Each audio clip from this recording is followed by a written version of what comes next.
নমস্কার বন্ধুরা, কেমন আছেন আপনারা সবাই? আজকে চলে এসেছি আর একটা নতুন ভিডিও নিয়ে। আজকে রান্না করব আলু পটলের তরকারি।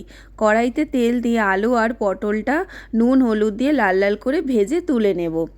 দেখুন পটলটা দিয়ে দিয়েছি, পটলটা ভেজে নেব।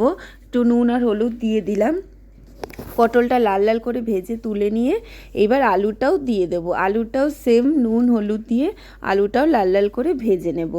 ভাজা হয়ে গেলে কড়াইতে হিং সম্বার দিয়ে গোটা জিরে, তেজপাতা, শুকনো লঙ্কা, গোটা গরম মশলা দিয়ে দেব। মশলাটা ভাজা হলে কিছু মশলা পেস্ট করে রেখেছি, কাঁচা লঙ্কা, আদা, একটু টমেটো।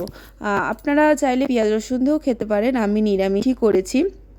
কাঁচা গন্ধটা চলে গেছে মশলার। এবার আমাদের রোজকার রান্নার যা গুঁড়ো মশলা সেগুলো দিয়ে দিলাম। হলুদ গুঁড়ো, লঙ্কা গুঁড়ো, জিরে গুঁড়ো, ধনে গুঁড়ো, নুন সব দিয়ে ভালো করে মশলাটা কষিয়ে নেব। কষিয়ে নিয়ে একটু জল দিয়েও কষিয়ে নেব যাতে মশলাটা পুড়ে না যায়। মশলাটা কষানো হয়ে গেছে, এবার আলু পটলটাও দিয়ে দিয়েছি। আলু পটলটা দিয়ে ঢাকা দিয়ে অল্প আঁচে ভালো করে কষিয়ে কষিয়ে রান্না করে নেব। কষানো হয়ে গেলে একটু গরম জল দিয়ে দেবো ঝোলের জন্য। আমি সব রান্নাতেই গরম জল ব্যবহার করি, আপনারাও করবেন। তরকারিটা খুব ভালো হয়। তরকারিটা হয়ে গেছে, এবার নামিয়ে নেব। উপর দিয়ে গুঁড়ো গরম মশলা দিয়ে দিয়েছি আর একটু ঘি দিয়ে দিয়েছি। ভিডিওটা কেমন লাগলো কমেন্ট করে জানাবেন।